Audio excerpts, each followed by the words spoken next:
gentlemen, straight from the ropes to your hands, welcome to VK Punk Wrestling, your one and only spot for recaps, news, and updates on professional wrestling in the world. And now, coming at you with all that attitude, here is your host, the BadGuy Vin C. Hey yo, what's up, wrestling savages? What is cracking? Buckle up, crank the volume until the walls start shaking, and prepare to charge into the heart of VK Punk Wrestling, the ultimate fortress and soon to be recognized stronghold for all things professional wrestling. Loaded with heart-stopping chaos, non-stop adrenaline-fueled mayhem, we are the unchallenged commanders of this squared circle. Your boy, the bad guy, Vin C. Punk, leading the charge, pulling you into a whirlwind of earth-shattering slams, razor-sharp mic work, and that irresistible rush that turns wrestling into the greatest escape on the planet. Tonight, we're plunging straight into the explosive frenzy of last night's WWE Monday Night Raw, armed with your iconic yay, boo, and also meh verdicts, and trust us, this episode burned brighter than Kane's Inferno entrance. So ditch those boring recaps. This is the raw pulse of the VK Punk Wrestling Revolution, and you guys are right there in the front row with us. If your pulse is racing like you just survived a tombstone pile driver, then slam that like button, crush the subscribe button, and light up the notification bell so you never miss any of the fireworks. If you're craving more mayhem, you can hunt us down on X, Facebook, TikTok for raw clips, savage breakdowns, and the exclusive scoops that ignite your feed. VK Punk Wrestling, we the ones for wrestling content. All right, guys, so let's unleash the beast that was last night's WWE Monday Night Raw. Pretty good show. First of all, let's give a big shout out to Sockforge for all of the graphics and the opening sting that they were able to create for us. Really proud to be working with those guys. Go check them out. You can find them on YouTube, Facebook, TikTok, and I don't know if there's any other platforms at the moment. So as we get started, we get the typical opening and blah, blah, blah. But then the Usos start their yeet entrance through the crowd, really hyping the energy. But the party crashes when Paul Heyman and the Vision roll in. The fans drown out Heyman until Logan Paul snatches the mic for some classic trash talk. The Usos look a little baffled from the stands as Heyman cues a video of the masked man ambushing Austin Theory last week. Theory explodes in a rant about his loss, and Raw GM Adam Pearce steps out, suggesting they hash it out in his office. Theory accuses Pearce of sabotage, prompting Heyman to push for Bronson Reed's spot in the chamber. Pearce agrees, but only if Reed earns it in a qualifying match next week. LA Knight bursts in, wishing Reed had already qualified so he could smash his, well, you get it, a whole bunch of fire getting spit by LA Knight here. Knight pitches a six-man tag tonight with the Usos. The Usos nod in agreement, and Pearce books it on the spot. We go right into LA Knight and the Usos versus the Vision right after the first break. Knight and the Usos dominate pretty early, but Theory and Reed flip the script with high-low on Knight. Post-break, the Vision keep pounding until Knight tags in Jay, who explodes and clears house. Knight plants Theory with the BFT outside. Reed spears Knight through a barricade in a brutal spot. That spot would hit hard. Jimmy and Jay hit Paul with the 1D, but Reed disrupts the spin. Reed then flattens both Usos with a massive dive. Paul clocks Jimmy with the loaded punch, and Reed seals it with the tsunami. This opener stumbled out of the gate, earning a boo for the clunky start, but it railed into a solid meh overall. Think of it as a match that tripped on the ropes but stuck the landing with some flair. We weren't thrilled at first, but Jay Uso's yeet routine is starting to feel like a forced comedy spot that really had us rolling our eyes about it. But Heyman's interruption was a lifesaver, shutting it down like a veteran heel should. Then LA Knight lit up the mic with pure fire. Major props there. Really great insults towards Paul and Reed. The in-ring action turned vicious with the right winners to keep the Vision dominant. I do think that was a good idea. It stung seeing Knight eat the loss, but he shone bright and everyone delivered. A fun brawl with a hint of classic WWE unpredictability, like finding a surprise pin in your popcorn. The women's elimination chamber triple threat qualifying match was next. Bailey versus Asuka versus Natty. Natty kind of bosses early in the match. After the commercial, Bailey drops a Tria Woe elbow on Natty and a superplex on Asuka. They trade fierce strikes until Natty hits a German suplex on Bailey off the apron, or like on the apron. I'm sorry. Asuka yanks Natty back in for the Asuka lock. It's flipped into a pin, but Asuka kicks out. Natty follows with a nasty power bomb. A nasty power bomb. I really like this version of Natty. Asuka survives and kicks out, though. A sharpshooter on Asuka, but Bailey breaks it up with a knee strike. Asuka hip attacks Natty out. Bailey to belly on Asuka, who kicks out. Bailey shoves Natty off the apron once again, but Asuka counters with a flying Asuka lock, forcing Bailey to tap out. This triple threat earns a resounding yay. A testament to women's wrestling at its polished powerhouse best, really. A well-crafted clash where all three stars stayed in the mix. No one fading into the background like a forgotten mid-carder. Nobody getting out of the ring and being missing for long periods of time during a match. Natty's new brute persona is a beast mode upgrade we adore, even if it's overdue. Like debuting a killer finisher right before your retirement, but that Liger bomb was stunning and savage, had us cheering from the couch. We secretly rooted for her to win, but Asuka advantage keeps the chamber intriguing. Solid all around, though. Bailey's been in this odd limbo lately. Feels like she's circling the ring without a clear direction, huh? Still a match that left us buzzing. And real quick, we are going to go off script. This was added after the script was made. It seemed it was forgotten about. I don't know if it was right here in the episode, but I mean, I guess that really doesn't matter. There was a backstage segment with Michael Cole and Liv Morgan where she was supposed to have an interview about making her choice for WrestleMania and stuff.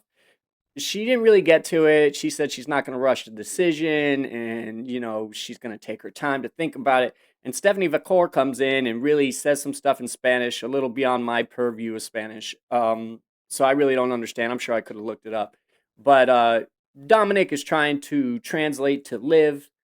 And in the end, whatever it was that Stephanie Vacor said and Dom was telling, or whatever Dom was telling her that Stephanie Vacor said,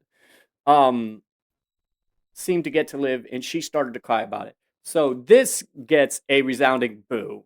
I hated this segment. I thought it made no sense. I didn't like it at all. Liv's Morgan, like, whole little gimmick and catchphrase is telling other people to cry about it. So, like, when you end up crying about it at the end of your segment, it's kind of, I don't know, right? It's like not the right thing to do. I think it made her look really bad. Like she's always telling other people to cry about it. And then here she is crying about Stephanie Vacor. I just didn't like it. I thought it contradicted itself. It was just a big mess, if you ask me. So now let's look into my eyes. The World Heavyweight Championship, CM Punk Vince, that the brass is furious with him for risking the WrestleMania main event. He admits that Finn Balor deserves a shot ages ago and now has an epic beatdown coming at the Elimination Chamber. Balor interrupts, of course, flanked by the Intercontinental Champion Dominic Mysterio and the returning JD McDonough. Balor declares himself the best in the world, talking about all of his accomplishments all over the world and all the things he's done in Mexico and Japan and what have you. Punk questions the tag-alongs then and says, reminding Balor that he was legendary solo, which isn't quite true. He was the original leader of the Bullet Club. The crowd erupts as Punk calls Judgment Day an anchor, dragging Balor down. Punk turns his back, daring them to strike. He doesn't need backup, but maybe Balor does. Balor kind of restrains the rest of the Judgment Day, McDonough, as Punk exits. But Punk turns around and chucks the mic, hits Balor right in the chest with it, and Balor has to restrain the other two guys again. This segment earned a solid yay. It was a very good segment. The raw intensity that captured the essence of wrestling's like psychological warfare, right? A strong exchange, though Punk hit a couple of verbal bumps like a rookie slipping on the turnbuckle. Balor shown for the second week in a row, unleashed and electric, proving why he's gold off script. I don't feel like Finn Balor should ever be scripted after seeing the last 2 weeks going unscripted with Punk. Punk tripped up this week, and Balor was able to stay strong. McDonough's return was a little sneaky thrill, like a surprise Royal Rumble entrant. Unscripted magic can swing wild, but these two usually nail it most times. Had us grinning at the tension, wondering if Balor is about to snap those chains. So now, right before a break, we get El Grande Americano heading to the ring for his Intercontinental Championship #1 contenders match against a mystery foe. When we come back, guess what? It's Penta. So this was pretty exciting. A thrilling back and forth sees Americano kick out of a Penta driver, and Penta survives a running headbutt. Bravo tries slipping Americano the metal plate, but gets yanked under the ring by who could it be? Of course, it's the OG Americano. He clears out Rayo and Bravo. Penta capitalizes with a springboard Mexican destroyer for the victory. Very good looking final spot. We're going to give this a yay. Pure entertainment that builds intrigue without overstaying its welcome, really. A snappy, engaging scrap that kept us hooked, though it simmered slow until OG's cameo came into play and kind of spiced it up like hot sauce on a bland burrito. But both wrestlers maximized their minutes, turning it into a crowd pleaser. Time to ramp this storyline to its peak before the fans start chanting boring. We sense the energy dipping just a tad. It's about time to wrap up this OG Americano storyline. It really is. All right, so that gets a yay. Next, of course, big segment. We get AJ Lee, and she comes out lighting it up. Reflects on her long hiatus from singles action, especially title chases.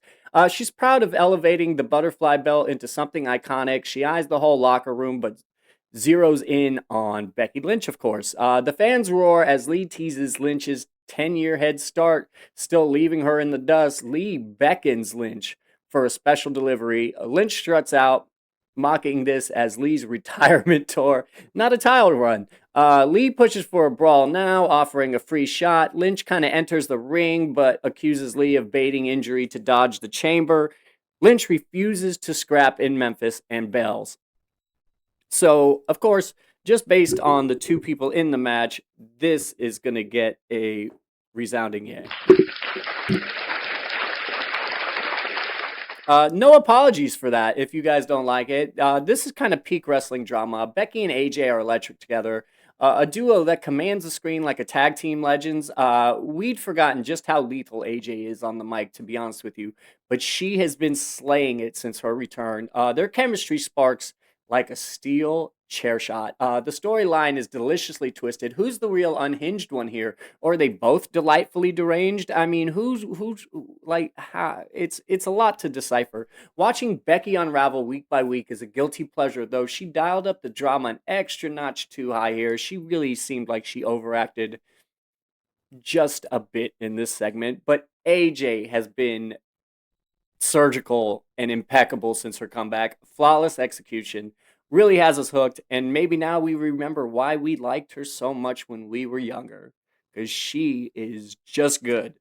So next we get the big main event, the triple threat for the qualifier, the men's elimination chamber match. It's Gunther versus Javon Evans versus Dominic Mysterio. Now, I'm going to go off script here just for a minute to explain going into this match. I really thought Gunther would win just because he's the most dominant one, but I really wanted Dominic Mysterio to win. I think pushing him is the thing to do, and I think we should do it. So Javon Evans was really the last person that I was thinking, had the ability to win, mostly because he's so young, and I mean, he's only been on the main roster a month or so. I really didn't picture him beating Gunther and Dominic Mysterio. But let's find out what happens, right? The announcers hyped Dom's rough night with Liv Morgan and his lack of backup.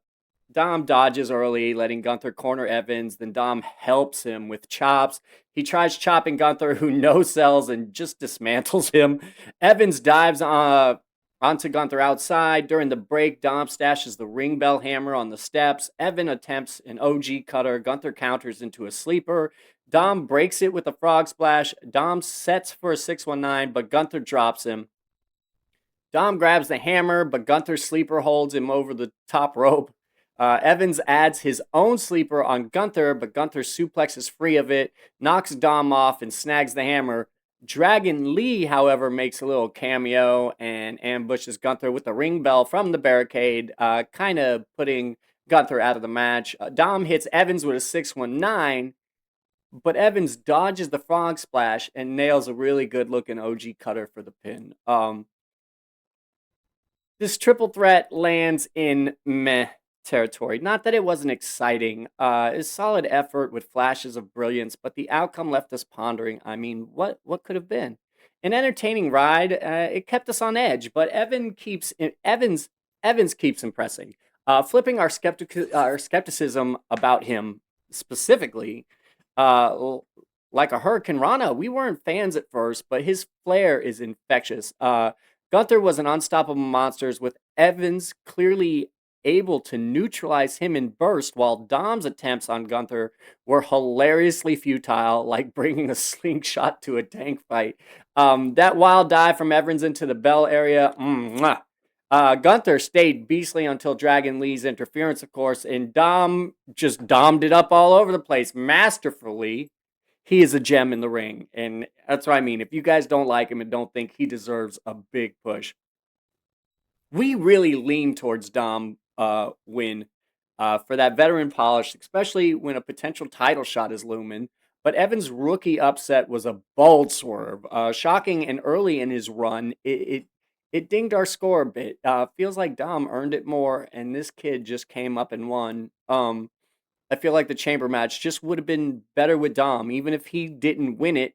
I know that Javon Evans is this bouncy guy, and it's going to be fun to watch him in the chamber because he's going to do all sorts of crazy stuff. But I think the WWE universe would have been more happy to see Dominic Mysterio in that spot. All in all, Raw hovered in like mad territory, balanced but begging for extra spark. Lately, WWE's been stuck in mid-card mediocrity after some rough patches. Stellar moments shine through, but others fizzle like duds. No outright disasters, yet nothing soaring to legendary heights either. The ramped-up destruction has us nodding in approval, a welcome return to chaos, which I think we don't need to stop doing that. But when it's straight wrestling without the bedlam, it kind of falls apart. It's very flat. Promos mostly hit, some miss. Backstage bits are hit or miss. Well, we're feeling the fatigue creep in with WWE's patience testing pace. Dipped into AEW recently. Their action is explosive, though their storytelling has been spotty throughout the history. But they're cooking something intriguing right now. I'm kind of wanting to get invested in, but it takes a lot to invest in a whole nother company right now, and I'm doing so much on my own. WWE nails the narratives, however, but skimps on meaty matches, opting for quick hits. It's evolving kind of, but not fast enough, so Raw gets a solid meh. Well, that wraps up our Monday Night Raw breakdown, but one final lockup before we tap out for this video. In wrestling, guys, the fiercest battles aren't always in the spotlight. They're in the hidden grapple in your own head.